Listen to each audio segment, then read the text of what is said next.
దాదాపుగా 20.24 లక్షల మంది రైతులకు లబ్ధి చేకూరే విధంగా ఆ భూములన్నిటి మీద 20 సంవత్సరాల పైచిలుకు దాని మీద స్వాధీనంలో ఉన్నటువంటి వారికి కేటాయించి 20 సంవత్సరాలు దాటినటువంటి వారికి ఆ భూముల మీద హక్కు కల్పిస్తూ అనేక చుక్కల భూములు కానీ, అసైన్డ్ భూములు కానీ, ఇనాం భూములు కానీ, అలాగే సర్వే ఇనాం కానీ, షరతులతో కూడినటువంటి పట్టా భూములను కానీ, వీటన్నిటి మీద నిపుణులతోటి సలహాలు తీసుకొని వారి సూచనల మేరకు ఈ రాష్ట్రంలో పేదవాడుగానే ఉండడానికి వీల్లేదు, పేదవాళ్ళు ఖచ్చితంగా వారి యొక్క భవిష్యత్తును దిద్దుకోవాల్సినటువంటి అవసరం ఉంది.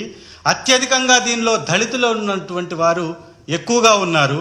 వారికి సంబంధించి దాదాపుగా అసైన్డ్ భూములు 15,21,160 మంది రైతులకు సంబంధించినటువంటి దాదాపు 27,41,698 ఎకరాలు దశాబ్దాలుగా వాళ్ళు సాగు చేసుకుంటున్నప్పటికీ హక్కు లేక వారు పేదవారుగానే ఉంటూ వారి బిడ్డల్ని కనీసం చదివించుకోవడానికి కూడా అర్హత లేక, ఆర్థిక స్తోమత లేక ఇబ్బంది పడేటటువంటి వారిని ఆదుకోవాలని తీసుకొచ్చినటువంటి ఒక మహా గొప్ప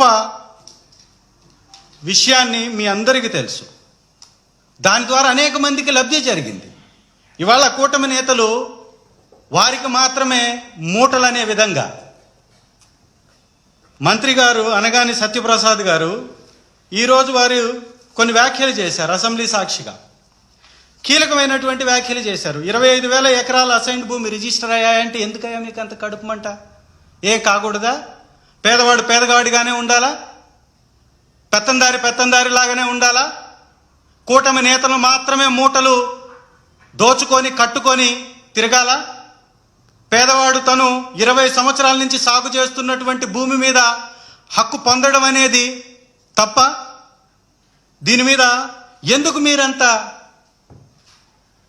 ఈ రకమైనటువంటి పక్షపాత ధోరణి వ్యవహరిస్తున్నారో కూటమి నేతలు చెప్పాల్సినటువంటి అవసరం ఉంది.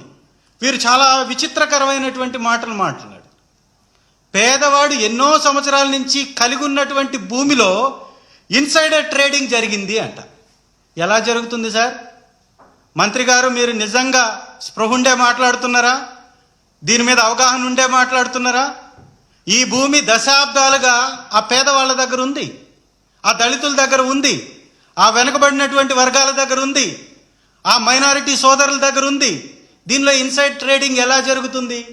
అంటే పేదవాడు ఎదగటాన్ని చూడలేనటువంటి కూటమి, పేదవాళ్ళని బాగు చేస్తుంటే అడ్డుకునేటటువంటి కార్యక్రమాలకి పాల్పడుతూ వాటిని అడ్డుకోవటానికే ఒక ప్రణాళికాబద్ధంగా ఇవాళ సత్యప్రసాద్ గారితోటి, మంత్రి గారితోటి వ్యాఖ్యలు చేసినట్టుగా ఈ కూటమి ప్రభుత్వాన్ని మనం ఒక్కసారి